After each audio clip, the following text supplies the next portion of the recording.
Today we're going to talk about 3 things you can do on a daily basis to maintain your Yanmar excavator. First thing you want to check on a daily basis is your fuel water separator. On the Yanmars, they got this red ring at the bottom. If it's floating to the top, then you want to drain all the water out of your fuel.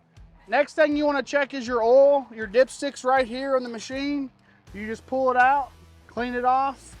And if it's low, your oil fill is right here. You just take this cap off, put your funnel in, and you can fill it with oil. And the last thing I'd like to do is check the track tension on a daily basis.